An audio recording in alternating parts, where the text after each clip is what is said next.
Ayo Kak Feba, kita mulai sekolah minggunya. Ayo. Shalom adik-adik. Shalom. Iya, kita bertemu kembali di ibadah sekolah minggu. Meskipun kita tidak berkumpul bersama-sama, tapi kita jangan lupa untuk memuji dan memuliakan nama Tuhan. Saya Kak Febe. Saya Aurel. Saya Kak Dani. Kak Diana, Kak Eli. Kita semua akan mengajak adik-adik untuk memuji nama Tuhan. Tapi sebelum itu kita berdoa dulu ya. Mari kita lipat tangan dan tutup mata. Terima kasih Tuhan Yesus buat hari ini. Kami mengucap syukur bahwa kasih Tuhan terus melimpah buat kami. Kami akan menaikkan pujian kepada Tuhan, Tuhan yang memberkati dan memimpin kami. Terima kasih Tuhan Yesus. Di dalam nama Tuhan Yesus kami siap memuji Tuhan. Haleluya, amin. Ya, kita bersama-sama menaikkan pujian. Hari ini harinya Tuhan. Sebab semua hari adalah baik di hadapan Tuhan.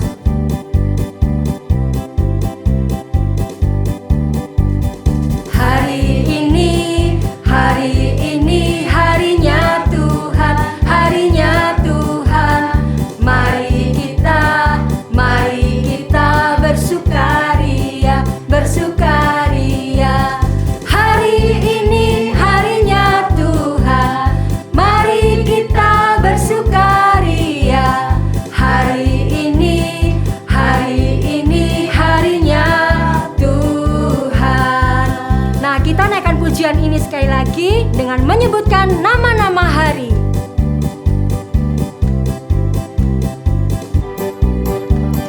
Hari Senin, hari Selasa, harinya Tuhan, harinya Tuhan.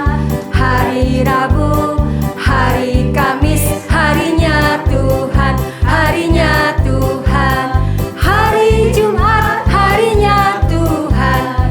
Hari Sabtu, harinya Tuhan.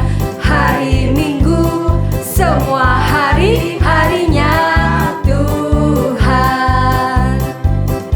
Kita patut bersyukur semua hari adalah harinya Tuhan. Nah, kakak mau tanya, apakah kita semuanya mengasihi Tuhan Yesus? Amin. Amin. Kita bersama-sama pujikan Yesus disalib karena cinta saya, cinta kita semuanya. Bahwa Tuhan telah menghapus kita dari segala dosa kita.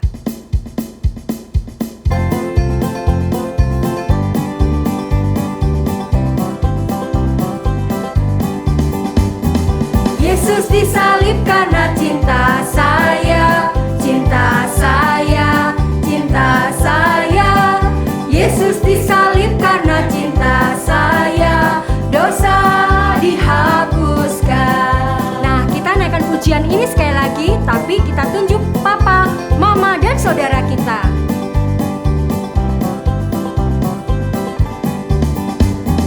Yesus disalib karena cinta saya, cinta kamu, cinta semua. Yesus disalib karena cinta saya, dosa dihapuskan, dosa dihapuskan, dosa dihapuskan.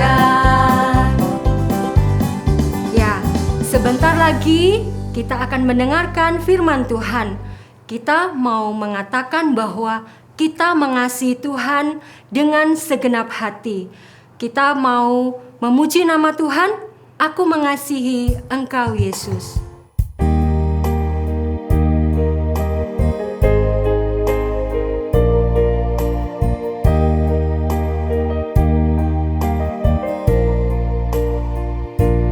Aku mengasihi Engkau Yesus dengan segenap hatiku. Aku mengasihi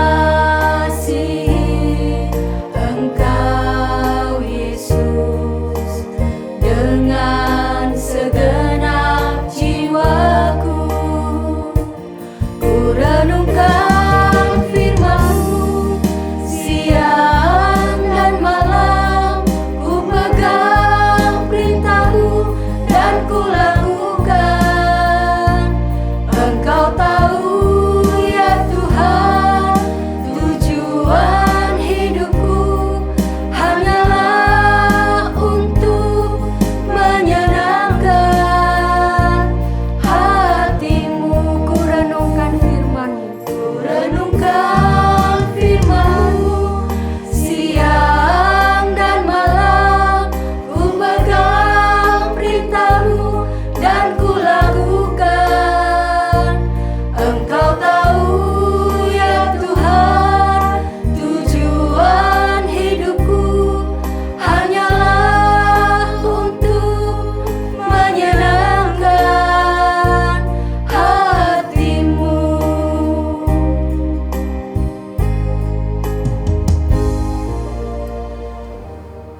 Terima kasih Tuhan Yesus, kami sudah memuji nama Tuhan. Sebentar lagi kami akan mendengarkan firman Tuhan. Tuhan, siapkan hati kami, siapkan telinga kami, siapkan pikiran kami, agar kami sungguh-sungguh mau mendengarkan firman Tuhan. Pakai hamba-Mu yang akan menyampaikan firman Tuhan, menjadi berkat buat anak-anak-Mu yang berada di rumah. Terima kasih Tuhan Yesus, di dalam nama-Mu kami berdoa, haleluya, amin. Halo anak-anak, masih tetap semangat ya? Kakak harap kita semua tetap semangat dan penuh sukacita, sekalipun kita masih tetap berada di rumah masing-masing. Kak Diana bisa memahami perasaan kalian selama berada di rumah. Mungkin ada di antara anak-anak yang sudah kurang lebih 3 minggu ini merasa jenuh di rumah, merasa bosan di rumah. Selain ada banyak tugas-tugas yang diberikan dari sekolah, setelah itu ngapain lagi deh? Mungkin hanya bisa nonton, kalaupun bermain, hanya bermain di dalam rumah. Sehingga seringkali ada pertanyaan yang muncul dari anak-anak kepada papa mamanya. "Pa, Ma, kapan sih bisa sekolah lagi, bisa bermain bersama teman-teman? Pa, Ma, kapan sih bisa ke sekolah minggu lagi, ketemu sama kakak-kakak guru, bertemu sama teman-teman?" Kenapa pertanyaan itu muncul? Karena mungkin anak-anak bersama Kak Diana sudah merasa jenuh di rumah. Tapi kita harus tetap bersabar dan tinggal di dalam rumah. Pengalaman tentang mengunci di rumah dan membatasi diri di rumah ternyata pernah juga dialami oleh para murid Tuhan Yesus. Anak-anak tentunya tahu peristiwa ini dimulai ketika Tuhan Yesus ditangkap. Ketika Tuhan Yesus ditangkap, ketika Tuhan Yesus harus mengalami peristiwa diadilin di depan orang banyak, lalu dijatuhi hukuman salib, apa yang terjadi dengan para murid? Para murid mengalami ketakutan yang luar biasa. Mereka akhirnya berdiam diri di dalam rumah. Mereka bersembunyi di dalam rumah. Bahkan saking mereka itu sangat ketakutan, ketika ada suara ketukan di depan pintu rumah mereka, mereka bertanya-tanya, apakah itu para tentara yang sedang mencari kami para murid untuk ditangkap dan juga diadili, bahkan dijatuhi hukuman mati. Mungkin para murid saat itu juga merasa bosan karena hanya berdiam diri di rumah dengan perasaan yang takut luar biasa. Tapi apa boleh buat? Itu adalah salah satu cara untuk mereka bisa tetap aman, yaitu tinggal di dalam rumah. Namun anak-anak, semua itu akhirnya bisa berubah. Mereka akhirnya tidak mengunci diri mereka di dalam rumah, tetapi mereka bisa berani keluar dari rumah. Nah, kenapa terjadi perubahan yang begitu besar dalam diri murid-murid tersebut? Anak-anak ingin tahu jawabannya? Mari kita buka sama-sama di dalam Injil Lukas pasal 23 ayat 56b sampai Injil Lukas pasal 24 ayat 1 sampai 12. Kitab Lukas. Tetapi pagi-pagi benar, pada hari pertama minggu itu, mereka pergi ke kubur membawa rempah-rempah yang telah disediakan mereka. Mereka mendapati batu sudah terguling dari kubur itu, dan setelah masuk, mereka tidak menemukan mayat Tuhan Yesus. Sementara mereka berdiri termangu-mangu karena hal itu, tiba-tiba ada 2 orang berdiri dekat mereka, memakai pakaian yang berkilau-kilauan. Mereka sangat ketakutan dan menundukkan kepala. Tetapi kedua orang itu berkata kepada mereka, "Mengapa kamu mencari Dia yang hidup di antara orang mati? Ia tidak ada di sini. Ia telah bangkit. Ingatlah apa yang dikatakannya kepada kamu ketika Ia masih di Galilea, yaitu bahwa Anak Manusia harus diserahkan ke tangan orang-orang berdosa dan disalibkan, dan akan bangkit pada hari yang ketiga." Maka teringatlah mereka akan perkataan Yesus itu. Dan setelah mereka kembali dari kubur, mereka menceritakan semuanya itu kepada ke-11 murid dan kepada semua saudara yang lain. Perempuan-perempuan itu ialah Maria dari Magdala dan Yohana dan Maria ibu Yakobus, dan perempuan-perempuan lain juga yang bersama-sama dengan mereka memberitahukannya kepada rasul-rasul. Tetapi bagi mereka, perkataan-perkataan itu seakan-akan omong kosong, dan mereka tidak percaya kepada perempuan-perempuan itu. Sungguh pun demikian, Petrus bangun, lalu cepat-cepat pergi ke kubur itu. Ketika ia menjenguk ke dalam, ia melihat hanya kain kapan saja. Lalu ia pergi dan ia bertanya dalam hatinya, apa yang kiranya telah terjadi? Pada hari itu juga 2 orang dari murid-murid Yesus pergi ke sebuah kampung bernama Emmaus yang terletak kira-kira 7 mil jauhnya dari Yerusalem, dan mereka bercakap-cakap tentang segala sesuatu yang telah terjadi. Ketika mereka sedang bercakap-cakap dan bertukar pikiran, datanglah Yesus sendiri mendekati mereka, lalu berjalan bersama-sama dengan mereka. Tetapi ada sesuatu yang menghalangi mata mereka, sehingga mereka tidak dapat mengenal Dia. Yesus berkata kepada mereka, "Apakah yang kamu percakapkan sementara kamu berjalan?" Maka berhentilah mereka dengan muka muram. Seorang dari mereka, namanya Kleopas, menjawabnya, "Adakah engkau satu-satunya orang asing di Yerusalem yang tidak tahu apa yang terjadi di situ pada hari-hari belakangan ini?" Katanya kepada mereka. "Apakah itu?" Jawab mereka, "Apa yang terjadi dengan Yesus orang Nazaret? Dia adalah seorang nabi yang berkuasa dalam pekerjaan dan perkataan di hadapan Allah dan di depan seluruh bangsa kami. Tetapi imam-imam kepala dan pemimpin-pemimpin kami telah menyerahkan Dia untuk dihukum mati, dan mereka telah menyalibkannya. Padahal kami dahulu mengharapkan bahwa Dialah yang datang untuk membebaskan bangsa Israel. Tetapi sementara itu telah lewat 3 hari sejak semuanya itu terjadi. Tetapi beberapa perempuan dari kalangan kami telah mengejutkan kami. Pagi-pagi buta mereka telah pergi ke kubur dan tidak menemukan mayatnya. Lalu mereka datang dengan berita bahwa telah kelihatan kepada mereka malaikat-malaikat yang mengatakan bahwa Ia hidup. Dan beberapa teman kami telah pergi ke kubur itu dan mendapati bahwa memang benar yang dikatakan perempuan-perempuan itu, tetapi Dia tidak mereka lihat." Lalu ia berkata kepada mereka, "Hai kamu orang bodoh, betapa lambannya hatimu, sehingga kamu tidak percaya segala sesuatu yang telah dikatakan para nabi.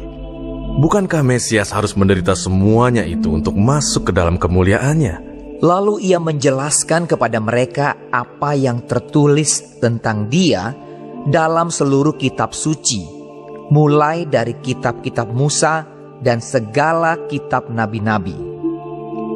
Mereka mendekati kampung yang mereka tuju, lalu ia berbuat seolah-olah hendak meneruskan perjalanannya. Tetapi mereka sangat mendesaknya. Katanya, "Tinggallah bersama-sama dengan kami, sebab hari telah menjelang malam dan matahari hampir terbenam." Lalu masuklah ia untuk tinggal bersama-sama dengan mereka. Waktu ia duduk makan dengan mereka, ia mengambil roti, mengucap berkat, lalu memecah-mecahkannya dan memberikannya kepada mereka. Ketika itu terbukalah mata mereka dan mereka pun mengenal Dia, tetapi Ia lenyap dari tengah-tengah mereka. Kata mereka seorang kepada yang lain, Bukankah hati kita berkobar-kobar ketika Ia berbicara dengan kita di tengah jalan dan ketika Ia menerangkan kitab suci kepada kita? Lalu bangunlah mereka dan terus kembali ke Yerusalem. Di situ mereka mendapati ke-11 murid itu. Mereka sedang berkumpul bersama-sama dengan teman-teman mereka. Kata mereka itu, Sesungguhnya Tuhan telah bangkit dan telah menampakkan diri kepada Simon. lalu kedua orang itu pun menceritakan apa yang terjadi di tengah jalan dan bagaimana mereka mengenal Dia pada waktu Ia memecah-mecahkan roti. Dan sementara mereka bercakap-cakap tentang hal-hal itu, Yesus tiba-tiba berdiri di tengah-tengah mereka dan berkata kepada mereka, Damai sejahtera bagi kamu. Mereka terkejut dan takut dan menyangka bahwa mereka melihat hantu. Akan tetapi Ia berkata kepada mereka, Mengapa kamu terkejut? Dan apa sebabnya timbul keraguan-raguan di dalam hati kamu? Lihatlah tanganku dan kakiku. Aku sendirilah ini. Rabalah aku dan lihatlah. Karena hantu tidak ada daging dan tulangnya, seperti yang kamu lihat ada padaku. Sambil berkata demikian, Ia memperlihatkan tangan dan kakinya kepada mereka. Dan ketika mereka belum percaya karena girangnya dan masih heran, berkatalah Ia kepada mereka, Adakah padamu makanan di sini? lalu mereka memberikan kepadanya sepotong ikan goreng. Ia mengambilnya dan memakannya di depan mata mereka. Ia berkata kepada mereka, Inilah perkataanku yang telah kukatakan kepadamu ketika aku masih bersama-sama dengan kamu, yakni bahwa harus digenapi semua yang ada tertulis tentang aku dalam kitab Taurat Musa dan kitab Nabi-Nabi dan kitab Mazmur. Lalu Ia membuka pikiran mereka sehingga mereka mengerti kitab suci. Katanya kepada mereka, Ada tertulis demikian, Mesias harus menderita dan bangkit dari antara orang mati pada hari yang ketiga. Dan lagi, dalam namanya berita tentang pertobatan dan pengampunan dosa harus disampaikan kepada segala bangsa, mulai dari Yerusalem. Kamu adalah saksi dari semuanya ini. Dan aku akan mengirim kepadamu apa yang dijanjikan Bapakku. Tetapi kamu harus tinggal di dalam kota ini sampai kamu diperlengkapi dengan kekuasaan dari tempat tinggi. lalu Yesus membawa mereka keluar kota sampai dekat Betania. Di situ Ia mengangkat tangannya dan memberkati mereka. Dan ketika Ia sedang memberkati mereka, Ia berpisah dari mereka dan terangkat ke sorga. Mereka sujud menyembah kepadanya. Lalu mereka pulang ke Yerusalem dengan sangat bersukacita. Mereka senantiasa berada di dalam bait Allah dan memuliakan Allah.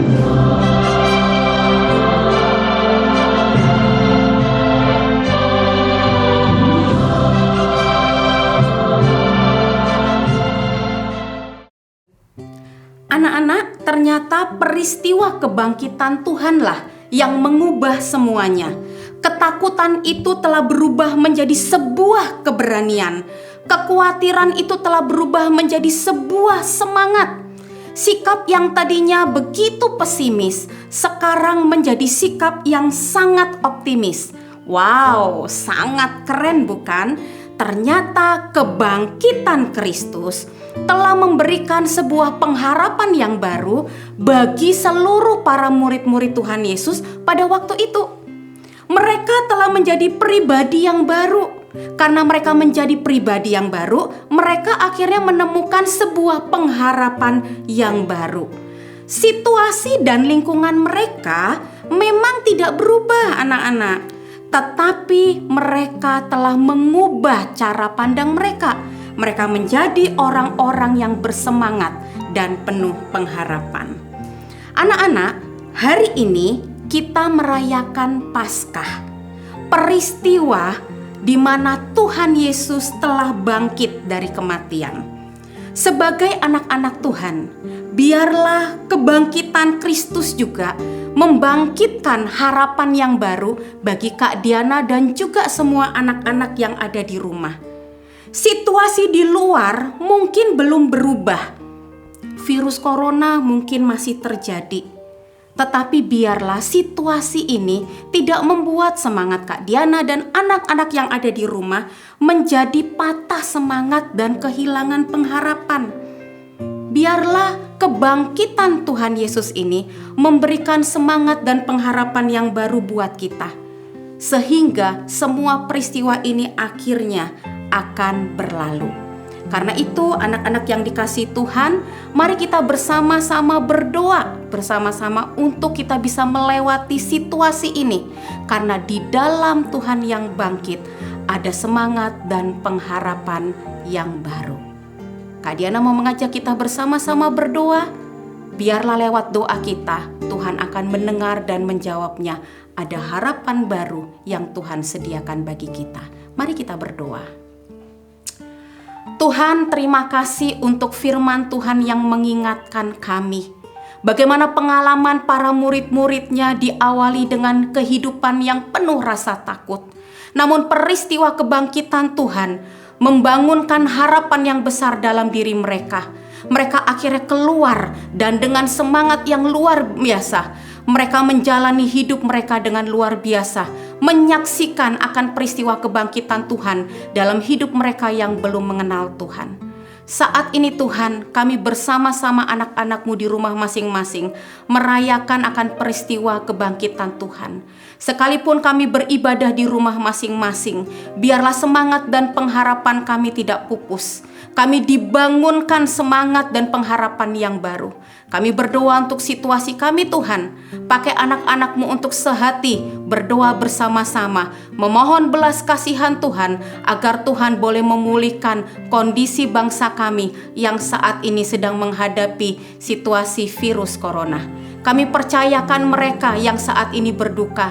Kami percayakan mereka yang saat ini sedang mengalami sakit. Tuhan boleh jamah dan memulihkan mereka. Berkati setiap anak-anak yang ada di rumah. Berkati setiap papa mama yang ada di rumah. Berikan perlindungan senantiasa bagi mereka Tuhan.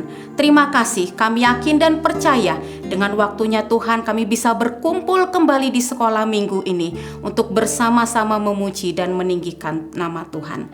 Di dalam nama-Mu kami berdoa dan mengucap syukur. Amin. Anak-anak, setelah selesai ibadah di tempat ini, di tempat masing-masing, anak-anak bisa melakukan aktivitas bersama papa mama. Untuk anak-anak yang sudah besar, bisa menjawab beberapa soal yang Kak Diana buat dan akan dimunculkan dalam bentuk link di bawah ini. Bagi anak-anak yang masih kecil-kecil, bisa minta papa mamanya untuk membantu anak-anak di dalam mengerjakan aktivitas yang nanti kakak-kakak akan tunjukkan cara pembuatan aktivitasnya. Kerjakan dengan penuh semangat dan sukacita dan sampai berjumpa di ibadah online sekolah minggu yang akan datang. Selamat hari Minggu, Tuhan Yesus memberkati. Shalom adik-adik, minggu ini menjelang Paskah kita akan membuat mosaik Paskah. Bahan-bahan yang digunakan karton putih, kertas warna-warni, spidol hitam, gunting, lem, dan penggaris. Mari kita mulai dengan membuat gambar telur Paskah.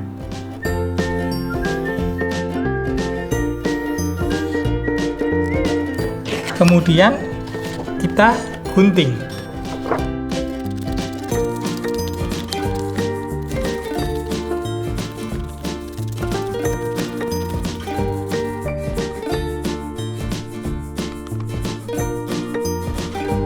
Kemudian kita akan membuat garis salib.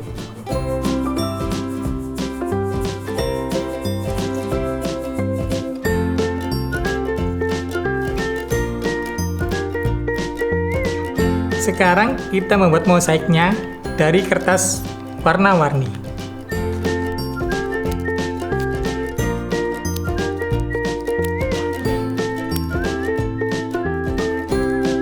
Kita membuat yang banyak ya, tidak beraturan, tidak apa-apa. Hasilnya akan seperti ini. Bagus bukan? Kemudian kita akan menempel pada telur Paskah ini. Kita kasih lem ya.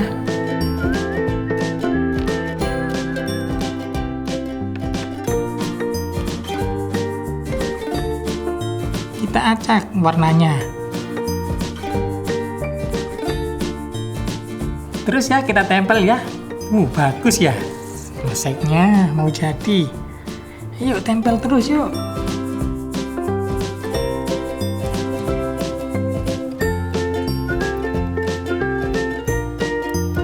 Kita kasih lem lagi.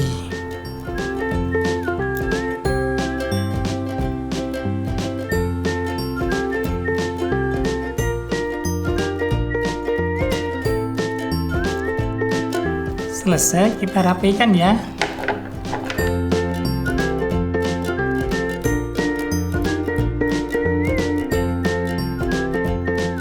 Setelah itu, kita tulis Yesus bangkit.